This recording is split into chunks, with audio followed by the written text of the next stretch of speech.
নমস্কার, আরএমটেক বাংলা আপনাকে স্বাগত।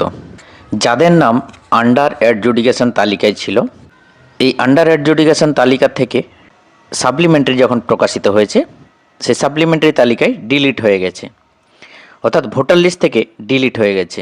ডিলিটেড ভোটার পুনরায় নাম তোলার জন্য কিভাবে আবেদন করবেন?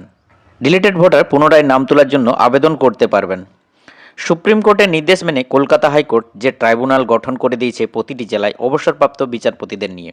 অবসরপ্রাপ্ত বিচারপতিদের নিয়ে গঠিত যে ট্রাইব্যুনাল, তাদের কাছে পুনরায় নাম তোলার জন্য আবেদন করতে পারবেন। মাননীয় বিচারপতিগণ সমস্ত তথ্য খতিয়ে দেখে তা বিবেচনা করবেন। ডিলিটেড ভোটার অনলাইন অফলাইন দুটো পদ্ধতিতে আবেদন করতে পারবেন। বাদ যাওয়া ভোটাররা এই ট্রাইব্যুনালে অনলাইনে কিভাবে আবেদন করবেন তারই আজকের ভিডিওটির মাধ্যমে বিস্তারিত জানাবো। তাই ভিডিওটি খুবই গুরুত্বপূর্ণ হতে চলেছে, স্কিপ না করে শেষ পর্যন্ত দেখতে থাকুন। আর চ্যানেলে আপনি যদি প্রথমবার ভিজিট করেন, অবশ্যই চ্যানেলটি সাবস্ক্রাইব করে দেবেন এরকম নিত্য নতুন লেটেস্ট আপডেট সবার আগে জানার জন্য। এসআইআর এর আন্ডার অ্যাডজুডিকেশন তালিকায় যাদের নাম ছিল, তাদের পরপর যে সাপ্লিমেন্টারি লিস্ট প্রকাশিত হয়েছে, অনেক ভোটার ডিলিটেড লিস্টের নাম এসছে। এই ডিলিটেড ভোটার যারা, তারা পুনরায় নাম তোলার জন্য আবেদন করতে পারবেন। ডিলিটেড ভোটার অনলাইনে কিভাবে ট্রাইব্যুনালে সাবমিট বা অ্যাপিল করবেন?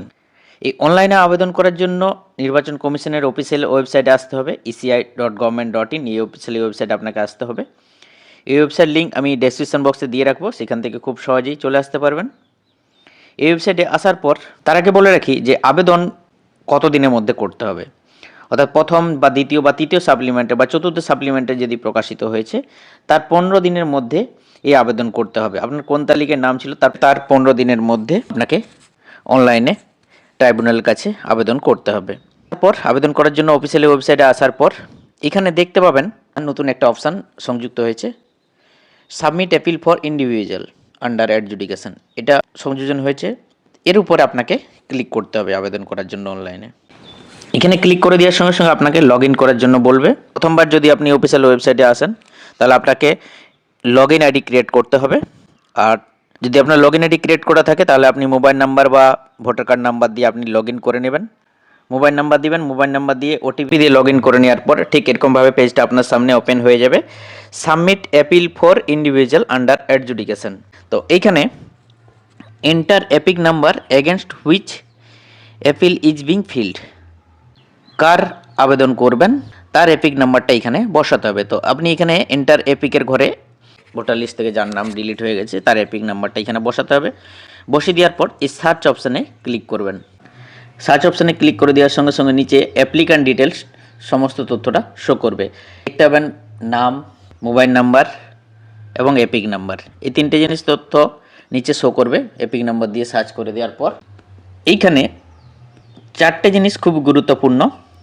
এই চারটে জিনিস আপনাকে ভালোভাবে ফিল আপ করতে হবে অ্যাপিল করার জন্য। অনলাইনে আবেদন করার সময় তাড়াহুড়ো করবেন না, এই চারটা জিনিস আপনাকে ভালো করে ডেসক্রাইব করে লিখে তারপর আপনাকে সাবমিট করতে হবে। এখানে এপিক নাম্বার, নাম, ফোন নাম্বার দেখে নেওয়ার পর ঠিকঠাক আছে কিনা, এরপরে ফুল অ্যাড্রেস উইথ পিনকোড, এই ঘরটাতে আপনাকে আপনার ঠিকানা পিন নাম্বার সহ এখানে উল্লেখ করতে হবে 250 ক্যারেক্টারের মধ্যে। তো আপনি এখানে ভিলেজ, পোস্ট, থানা, জেলা এবং পিন নাম্বার এখানে উল্লেখ করবেন ঠিকঠাক করে। এরপর brief fact of the appeal, দ্বিতীয় যে ঘরটা, কেন আপনি অ্যাপিল করছেন, অ্যাপিলের আবেদনের সংক্ষিপ্ত এখানে লিখতে হবে। যে ঘটনার পরিপ্রেক্ষিতে আপনি অ্যাপিল করা হচ্ছে তার সংক্ষেপে এখানে আপনাকে উল্লেখ করতে হবে। এখানে আপনি লিখবেন আপনার নাম দিয়ে এখানে ডিসক্রাইব করবেন যে আপনার নাম আন্ডার অ্যাডজুডিকেশন তালিকায় ছিল, যার বিধানসভার নাম লিখবেন, পার্ট নাম্বার, সিরিয়াল নাম্বার এবং এপিক নাম্বারটা উল্লেখ করবেন এবং ওই বিধানসভায় আপনি কতদিন ধরে ভোট দিয়ে থাকেন সেটাও লিখে দেবেন, ঠিকানার যে কত বছর ধরে বসবাস করছেন। এসআরের হিয়ারিংয়ের সময় আপনি যে রেসিডেন্সিয়াল এবং আইডেন্টি প্রুফ যথাযথ জমা করেছিলেন, তারপরেও কোনো অজ্ঞাত কারণবশত আপনার নামটা আন্ডার অ্যাডজুডিকেশন তালিকার থেকে সাপ্লিমেন্টে যে তালিকা প্রকাশিত হয়েছে সেখানে ডিলিট হয়ে গেছে। অতএব মহাশয়, যাতে আপনার নামটা পুনরায় বিবেচনা করা হোক এবং ভোটার লিস্টে পুনরায় ইনক্লুড করা হোক, এই বিষয়টি আপনাকে এখানে লিখতে হবে। তো পুরোটাই এখানে কিন্তু ইংলিশে লিখবেন। আমি যেটা বললাম সেটাই আপনি লিখতে হবে তার কোনো মানে নেই। এই হচ্ছে আমি যেটা বললাম, এটা হচ্ছে তার সারসংক্ষেপ। এটা আপনি ভালো করে গুছিয়ে লিখবেন। যেরকম বললাম সেরকমই লিখতে হবে, তার কোনো মানে নেই। তবে বেসিক ডিটেলস যেটা part number, serial number, epic number, কোন বিধানসভা, এই জিনিসগুলো কিন্তু আপনাকে উল্লেখ করতেই হবে। এই হলো আপনি কেন আপিল করছেন তার সারসংক্ষেপ। এরপরে নিচে রিলিফ শর্ট, এইখানে লিখতে হবে আপনাকে 500টি ক্যারেক্টার মধ্যে। এটা হচ্ছে কি চাইছেন, আবেদন কর্তৃক সহায়তা বা কি প্রতিকার চাইছেন, যেটা এখানে লিখতে হবে 500টি শব্দের মধ্যে।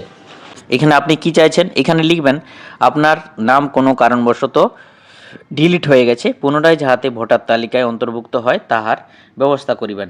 এটা আপনাকে এই 500টি শব্দের মধ্যে এখানে উল্লেখ করতে হবে। আপনি আপনার মতো করেও লিখতে পারেন। এরপর নিচে প্লেস, এই প্লেসের ঘরে আপনি যেখান থেকে আবেদন করছেন, আপনার যেখানে বুথ, আপনার বাড়ি, সেই নামটা এখানে লিখে দেবেন, সেটা এখানে উল্লেখ করবেন। দেন সব কিছু আরেকবার ভালো করে দেখে নেবেন, যে brief fact of the appeal এর ডিটেলসটা আরেকবার ভালো করে পড়ে দেখে নেবেন, এবং অ্যাড্রেস এবং রিলিফ অ্যান্ড শর্ট কী চাইছেন সেটা আরও ভালো করে দেখে নেবেন। তাড়াহুড়ো করার কোনো দরকার নেই, কারণ এটা যদি কোনো কারণবশত ভুল হয়ে থাকে তাহলে আপনার কিন্তু পুনরায় ভোটার লিস্টের নাম তোলার আর অপশান থাকবে না, যদি কোনো কারণে রিজেক্ট হয়ে যায়।